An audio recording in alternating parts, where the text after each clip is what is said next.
Hey YouTube, it's Wes. In this video, we're going to jump right back into Pi Crypto. I'm going to give you some updates of what's been going on in the Pi ecosystem. I'm going to show you a couple of tools and resources you may not have known about. And I'm also going to say thank you to an unsung hero in the Pi community. I can't wait to share all of this with you guys and so much more coming right up.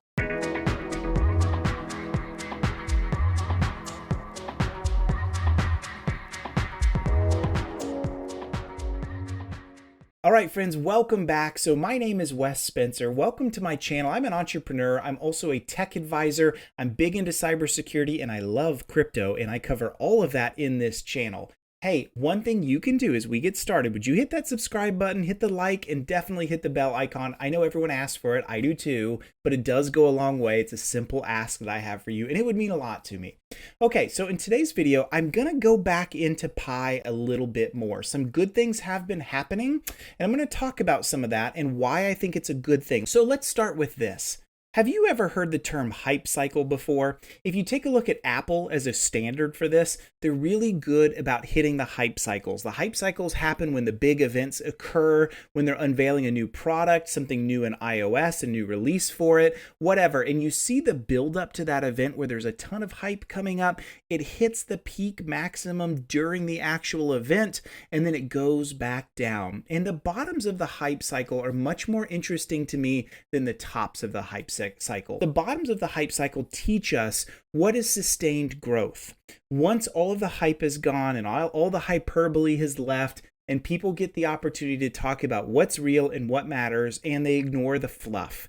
So now we're down at the bottom of the hype cycle, and we get to see what's real. We get to see what matters. We get to see, now that, again, like I mentioned, the fluff is gone, we can see what the sustained growth is, and we can see if this has been strong for Pi or worse. Because again, I am a big believer that you learn more from a product or a technology in the bottoms of the hype cycles than the top. So let's take a look at a couple things, and let's see if there's evidence there for that.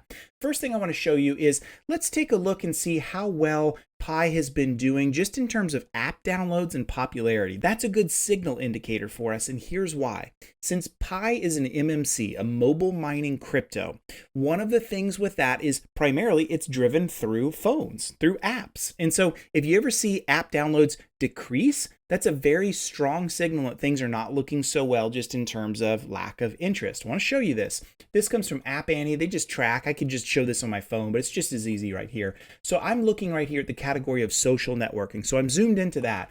And currently at the bottom of the Pi hype cycle, it's still number 22.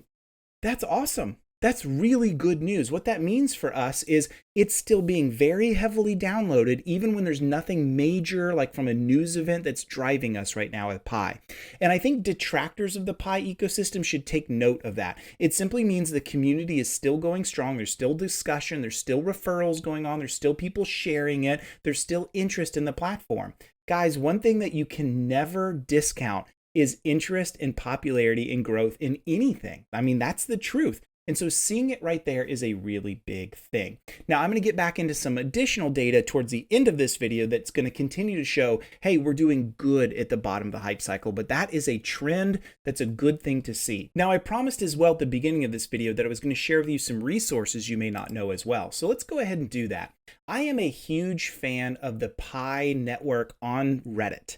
And the reason I'm a big fan of it is it's actually not driven by the Pi core team. It's completely community driven, and I love community driven stuff. It's a heart and soul of who I am.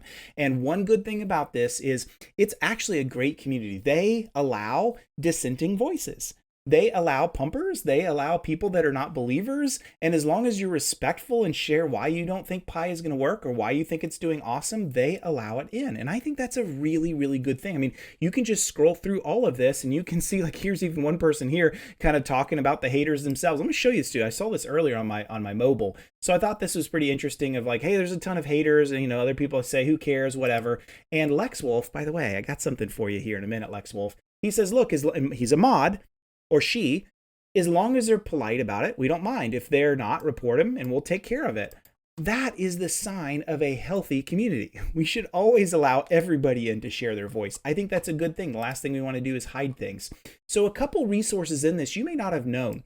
The mods actually keep an awesome, really, really good wiki. And here it is. You can just go right into it, right here, click on wiki, and they've got a ton of information that they are just self-documented. No one's told them what to do. They've just done their own research and they've produced all of this here. I've used pieces of this for some of my own videos before, which is really, really awesome. So you can click on all of these, and they're, by the way, they're very fair. So for example, how much is Pi worth? Unlike a lot of those like Medium articles and other blogs that people write, trying to pump it, trying to get you to use the referral code, they're just being honest. It's not worth anything right now. It has no value. Anyone that says otherwise is making stuff up. Nobody knows how much it will be worth. We don't know those things. And so I think the wiki here is really helpful just to get some insights on what is going on inside the Pi ecosystem from third parties that have no vested interest other than just their personal investment and personal interest in Pi itself. Also, you may not have known this, the Pi network, this just goes right to their website, but the help desk. So Pi actually has a help desk. This is a tool you may not be aware of. Now, this is run by Atlassian.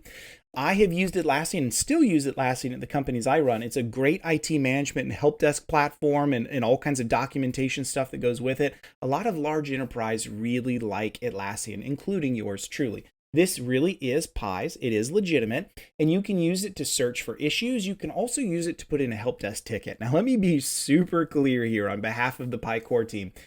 If you put a help desk ticket in, you're not going to get it answered anytime soon. So don't expect that. The Pi core team is like probably 10 employees or so, is just my guess. I don't actually know, but don't expect there to be like a team, an army of people helping with this right now. It'll get backlogged and they'll be aware of it. And at some point you probably will get help. But just expect yourself to wait a really long time. So I don't recommend putting in a help desk ticket unless you absolutely have to. Better mediums of support would certainly be through just the Pi app itself, talking to the moderators inside there. There are a ton of moderators that can give you the details and information that you need. But there is a wiki. You can use this to search. You can use this to look for things. And as Pi grows and becomes well supported and augmented by a support team, you'll eventually see this come alive and just be much, much more heavily used. So I thought I would share that as well, just for your own awareness. Lastly, the other thing that I wanted to share as well is I want to go over here and give a shout out. So here are the moderators. These are the people that are doing this for no reason other than they just want to help. And one in particular that I want to call out and say you have been doing an awesome job is Lex Wolf. Lex Wolf, you are awesome. We all appreciate what you are doing. I see you all the time in the Reddit threads, steering conversation, allowing people to have their little box of opinion. And if it's negative or dissenting, you're cool with that. Redirecting misunderstandings when people don't fully understand what Pi is all about. You've been doing the Lord's work, so to speak, and we all appreciate you. And on this channel, I just wanted to throw you a shout out. You've been doing this completely of your own volition, and that means a lot to the community. You're one of those that are really keeping this thing positive and alive, especially in this age where there's a ton of misinformation that can come out and misunderstandings that naturally happen. And so you're just doing an awesome job, Lex Wolf. And I just wanted to personally say thank you because you really, really are making a difference. Okay, so a couple other things I wanted to talk about as well on top of all of this is let's just jump back in to the data. So I wanted to come back to the hype cycle discussion. Remember I was saying it's helpful to see at the bottoms of a hype cycle, you can learn more about the trajectory of a company than at the tops of them.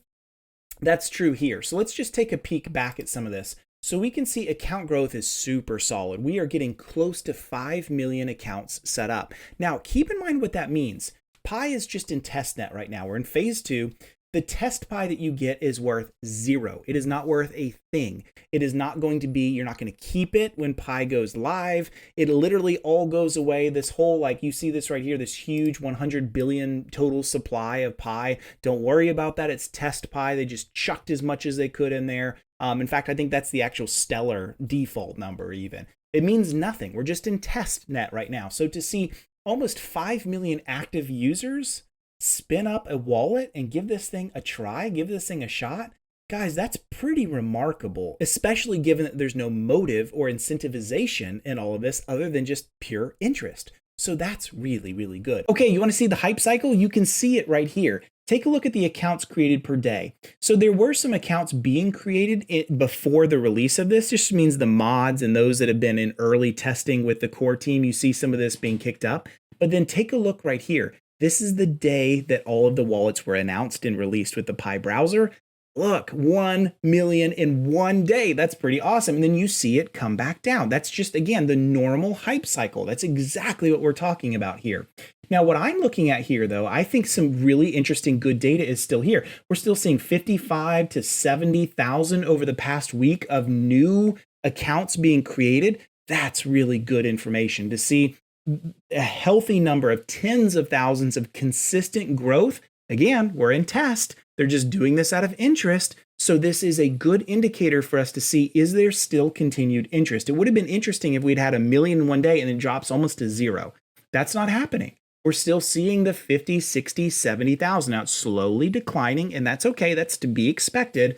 But seeing that continue is healthy. The other sign of health is, look at this, transactions per day. We're still seeing hundreds of thousands. In fact, if you look at today, which is not even finished, 120,000 test transactions today. That's a lot. That's a whole lot. And those transactions are nothing but scale and testing. No one's doing a real transaction, as I've said over and over already. It's not worth anything. It's just testing. It's just pretend. It's just getting some experience with how the whole thing works. That's awesome. Really good news to the Pi team to see all that. Now, you may be curious just to get some comparisons. Let me show you some comparisons. So here's Bitcoin right now. Bitcoin is hovering at somewhere around 900,000 active wallets. Now, there are lots of inactive wallets that don't go into this data metric. This is just active over the past few weeks is really what you're seeing here. And so I think this is helpful for us to really get an idea of like what's been the growth of Pi compared to the growth of Bitcoin. Now, don't be alarmed. I am not saying that because Pi has way, way more active accounts in testnet than Bitcoin does currently in $50,000 to $60,000 worth of Bitcoin. I'm not saying that the two are correlated in price. I'm just saying there's health in the data in the Pi active wallets, and that's a good thing for the community. That's all I'm saying. So don't take it anywhere further than that. Also, if you want to check out Ethereum, Ethereum's a little different in and of itself. So it's at over 150 million addresses that are active right now. And if you may be shocked why it's so many more than Bitcoin, well, that's because of the nature of Ethereum. All the dApps that run, all the tokens that run on it, all of the things that are happening with it. I know myself, I have more wallets than I can count from all the different things that I'm involved in, not just pure ETH, but all the tokens I love to do and all of the NFTs and on and on and on, right? So this is interesting to see this. Again, not a negative thing, just seeing the continued growth over time is a really good thing to see all of that. And we have the same thing here. This is just showing per day. So even though this is going down, if you were to add each of these and see total per day, you'd see the same thing. It's still going up, up, up, up, up, up. So that's a good thing for Pi. All right, my friends. So hopefully that gives you just a good piece of insight into where Pi is at right now. I am glad to see at the bottom of a hype cycle continued sustained growth. I think that means a lot for the future of Pi. It still has a long way to go. It doesn't mean it's going to be successful. It doesn't mean that things are going to happen at all the time frames that they want. A lot of people are ready for this thing to be released and out now. There are many reasons why that does not happen as quick as you might think. And if you guys are interested in my thoughts on why it's going to be the end of this year or early next before we get into mainnet, I'd be happy to give you my insights from a software entrepreneur. I have good understanding of what takes time with all of this. So happy to share a video on that. If there's interest, just let me know. And by the way, let me know what questions you have overall. I'd love to answer anything that you guys would like to know. All you got to do is drop me a line in the comments. I do read them and would love to know your thoughts on all of this. All right, my friends, thank you so much for watching today. I can't tell you how much I appreciate every single one of you. Thanks.